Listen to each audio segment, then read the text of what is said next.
Unemjishika wataura nene mdara. Oya. Ai.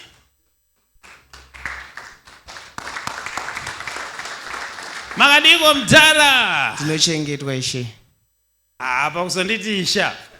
Vana tawazi ndo vanowanzodaro. Unonzani? Tawanda.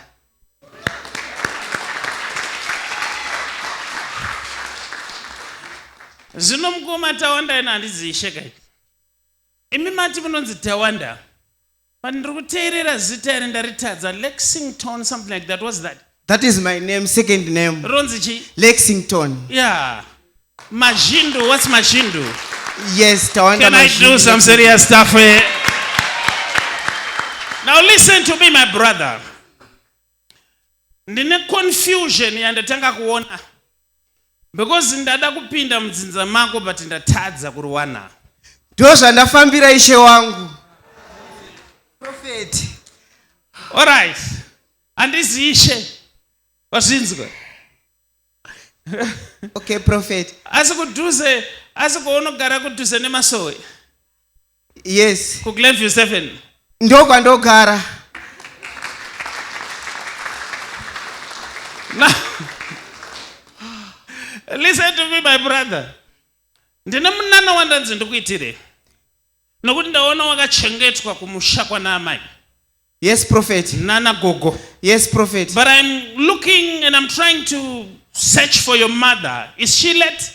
Mama mapenyere. Vakafa ishe. Ndiri ishe. Kana wada kuti ishe. But handizi ishe. Yes, Unosamuna kanditi ishe ndonzo wakakuremerwa so. Ndofunga kuti ari kunyanya kundikudza. Ko ndikazofamba ndakuti ndini ishe. Imba itambira ichiremera chauya tambira. Munozoita sei? Munozoda. Handizi ishe. Now, zvisinei. Rega ndikubatsire. Chekutanga wakamira apa. Ndiri kutanga kuoneswa paine mabuildings hobo.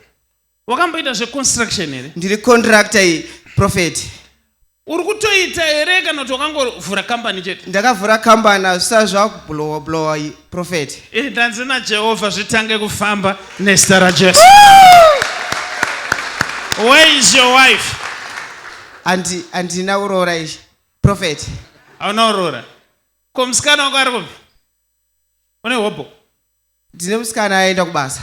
Aenda kubasa? Yes, prophet. Now we want to do inonzi beji. Ndepetono roko. Musikana wako ari kuzoto waya kuno here? Yes, prophet. What was your words? Anditi enda unoedza. Kana zvaita anoita sei?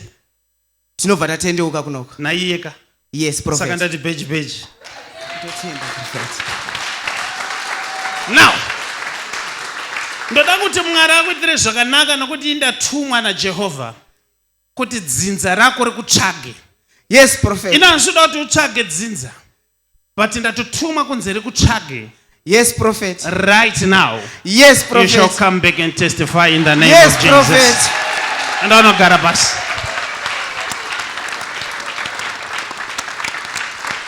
Akakuudzai kuti dzechurungu dzinoisa order muchechi. Living in me,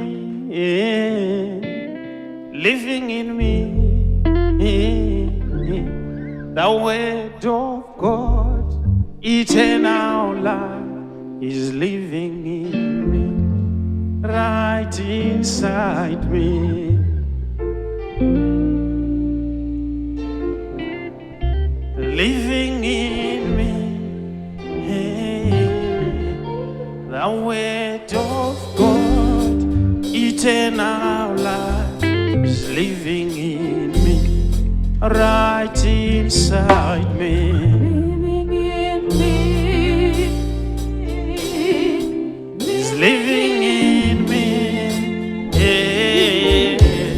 the word of God, All right. eternal life. Mukuimba kuti chi? Uyai baba, andaona mashinga.